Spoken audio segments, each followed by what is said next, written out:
Mengqi Liu. So, Yeah, thank you. So, hi.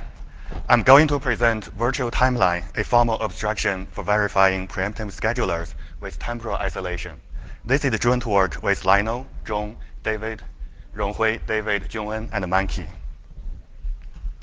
In today's systems, multiple components with different criticality reside on the same platform and compete for resources. This requires proper isolation between them. From the reliability perspective, a component's execution needs to be supplied with sufficient resource, and a component's state should not be tampered with by other components. From the security perspective, information flow between components should be avoided unless through dedicated channels. Traditionally, verification of such systems usually focus on spatial isolation. For example, OS kernels may isolate the memory space and also namespace, such as task IDs, to prevent unintended information flow. This provided an illusion of isolated execution. However, this only addressed the spatial aspect, not temporal resources. Many of the systems today, such as Linux, FreeRTOS, and QNX, allow users to specify temporal constraints, but there is no formal guarantee as to whether these constraints will be satisfied or not. So, what is temporal isolation?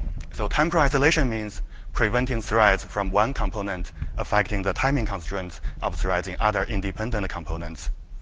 For example, a flight controller on a quadcopter may need to be scheduled for 2 milliseconds within every 5 milliseconds. Otherwise, it cannot stabilize itself and may eventually crash.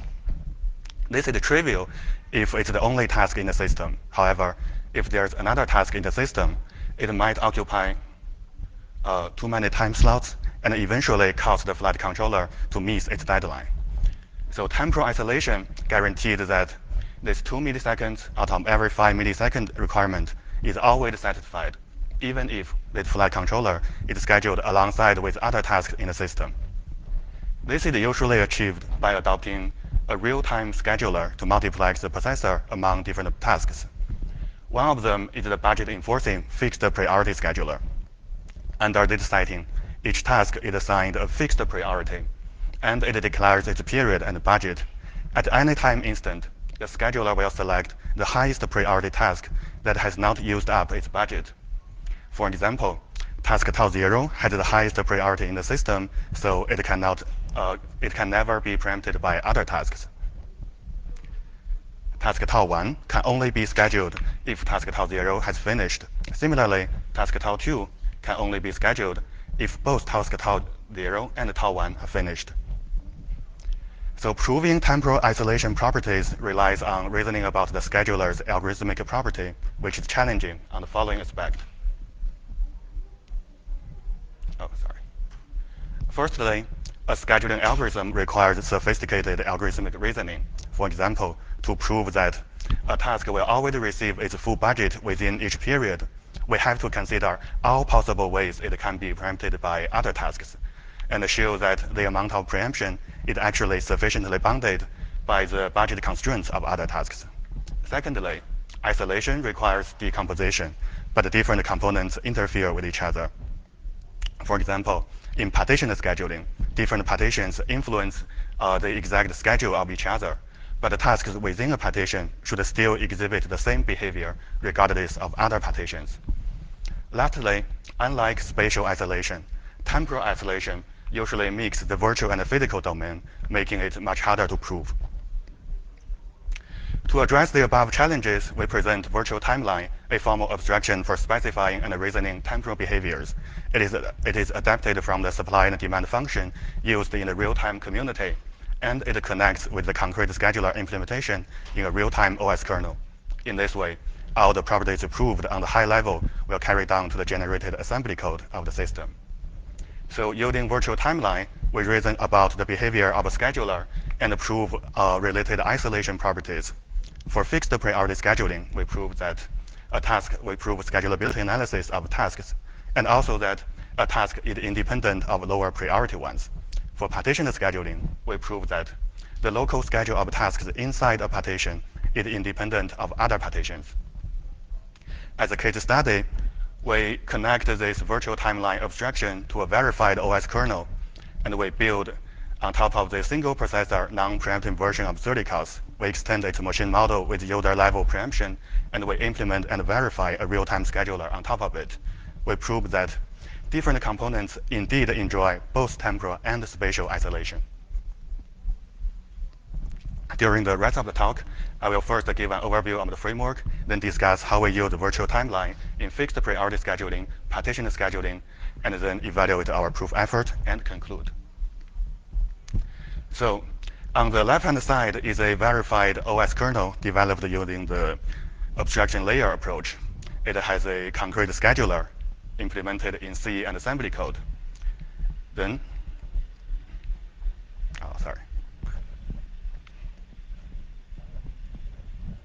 Then it proves its contextual refinement with an abstract scheduler defined as a calc function. To reason about the behavior of this abstract scheduler, we further prove its contextual refinement with a virtual time-based scheduler. So a virtual timeline is an abstraction that describes the temporal behavior of a particular component. On top of this, we specify and reason about various algorithmic properties, such as schedulability and obliviousness to other components. Combining everything together, all the properties proved on this abstraction carry down to the generated assembly code of the system. Now I will discuss how we use virtual timeline to reason about fixed priority scheduling. So we model virtual timeline as a mapping from global time to virtual time. Here, global time means the elapsed time since the start of the system, and virtual time means the number of time slots available to a particular task. For example, these white boxes represent available time slots to task tau 1, because task tau 1 can never be preempted at these time instances. And the exact layout of these time slots are faithfully characterized by the mapping from global time to the virtual time of task tau 1. And now I discuss how we deduce a task's schedule based on its virtual timeline. Let's suppose we are interested in the schedule of task tau 1. Without virtual timeline, we have to consider the state of all higher priority tasks, in this case, the state of task tau 0. At any time instant, we have to check whether task tau 0 has finished or not, and we can only schedule task tau 1 when tau 0 has finished. As a comparison with virtual timeline, it already encapsulates the interference from higher priority tasks, and we can think of the schedule of task tau 1 as if it's the only task in the system. Now I discuss how we construct a virtual time map for each of the tasks. We assume that the set of tasks is fixed in the system, and each task declares its period and budget.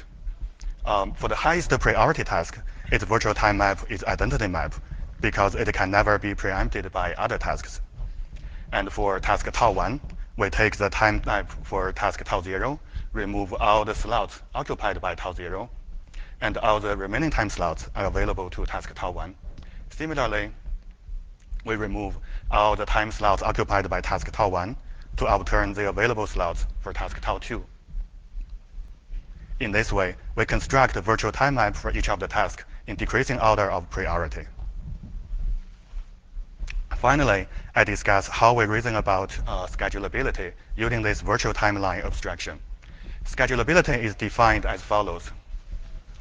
So the amount of virtual time available to a task must be greater than or equal to its period within any physical period. Must be greater than or equal to its budget within any physical period. We formalize and prove a classical schedulability analysis, which says that a task is schedulable within every period if it is schedulable in the first period.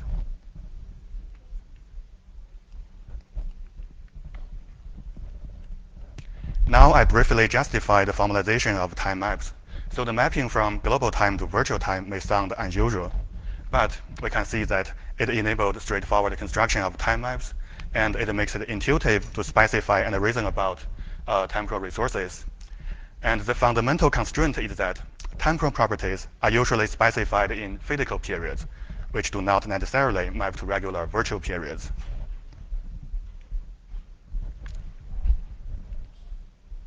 As a case study, I will explain how we connect this virtual timeline abstraction with a concrete scheduler implementation.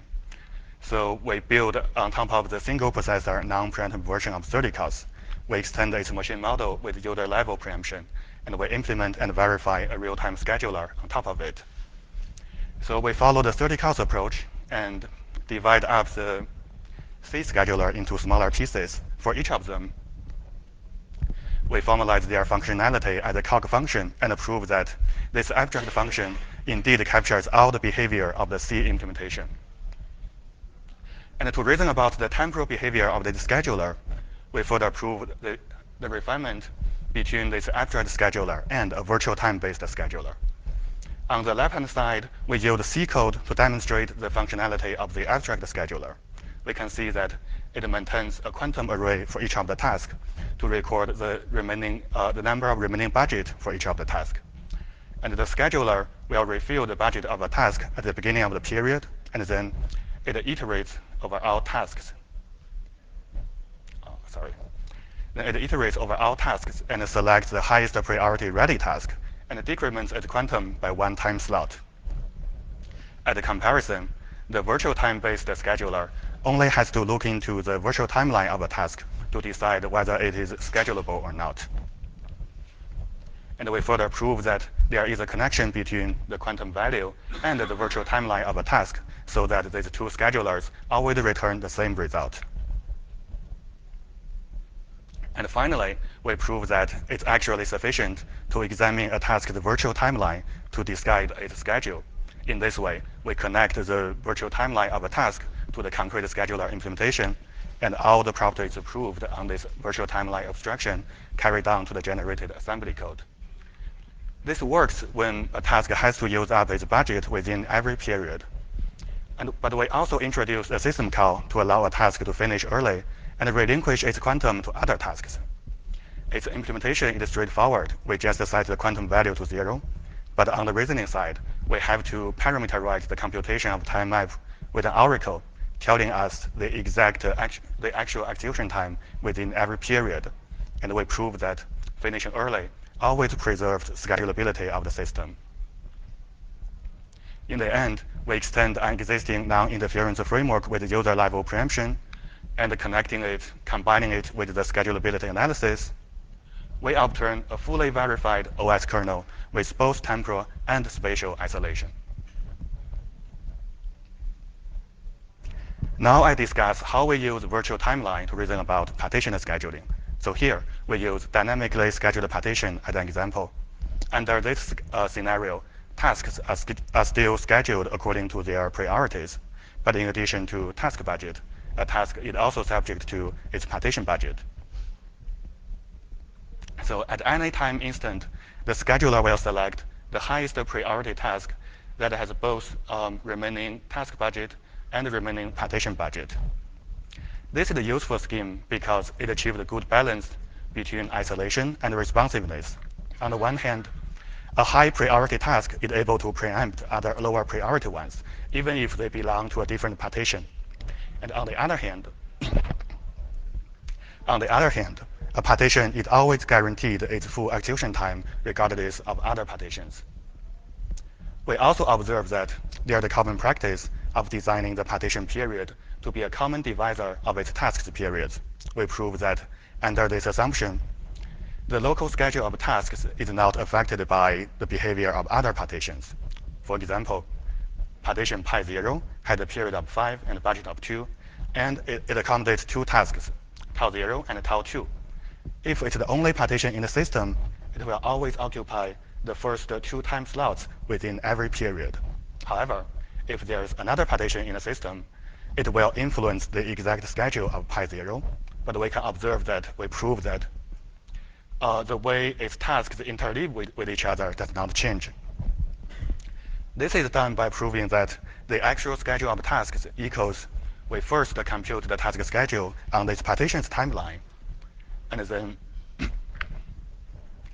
then compute this partition schedule. And finally, we map these task schedules from the partition's local timeline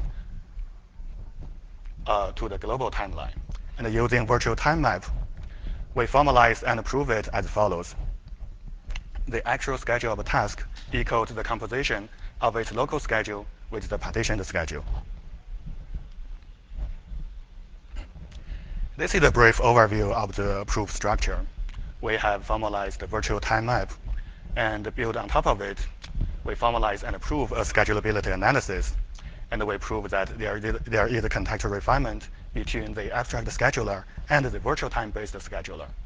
And we also prove non-interference properties between different tasks.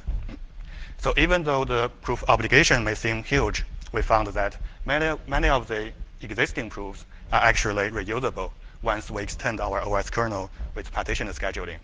And we have proved both static partitions and dynamic partitions. To conclude, we introduce virtual timeline, an abstraction for formally verifying preemptive schedulers and reasoning about temporal isolation properties. And applying this virtual timeline framework, we successfully verify a real-time OS kernel with both temporal and spatial isolation on top of the functional correctness guarantee. And all the proofs are formalized in calc. During our proof development, we observed that the virtual timeline abstraction, and especially the way it connects with the concrete scheduler implementation, is a common structure among preemptive schedulers. This enables us to reuse many of the existing proofs once we extend our OS kernel with more complicated scheduling algorithms. And another observation is that this abstraction layer approach makes the isolation proof more compositional because, for example, when we reason about the behavior of a particular partition, we don't need to look inside other partitions or to compute the exact influence between partitions. All we need to know is the local schedule of tasks inside this partition, and also a proof that this partition will always receive its full partition budget within every period. And in the future, we may address microarchitecture level details and support kernel preemption and so on. So that's all we have today. Thank you.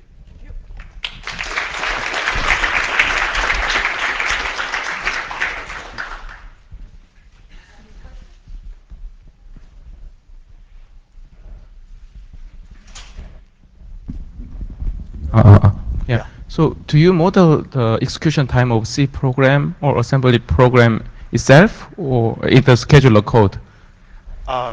So currently, we offload the burden to the user. We expect the user to declare a reasonable budget. And if there is an overrun, we will just cut off its execution to guarantee that other users are not affected. So it's currently, we don't model the execution time in our machine model. Okay, but scheduler itself, you cannot cut off scheduler, so. Oh, you mean the execution time of the scheduler? Yeah.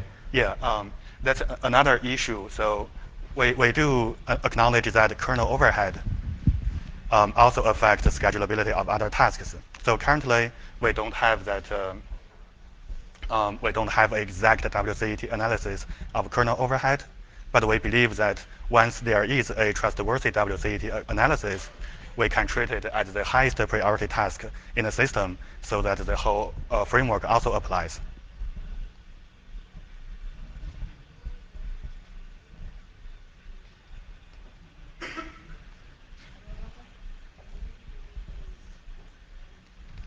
So I have one.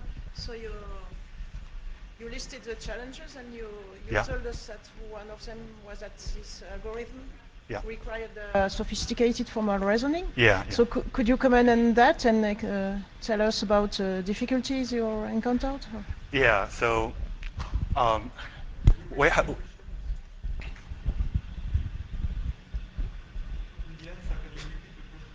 Yeah, sure. So I think the question is why it's challenging to reason about the scheduling algorithm, right? Yeah. So I think it is challenging because, as we have seen in fixed priority scheduling, different tasks may have different periods, and they may not align with each other. And this required us to reason about all possible ways they can interleave and preempt each other. And we found that this virtual time abstraction actually enabled some recursive computation, a recursive proof, so that it makes it possible to verify this scheduling algorithm in calc. Okay, so let's answer for speaker again. Thank you.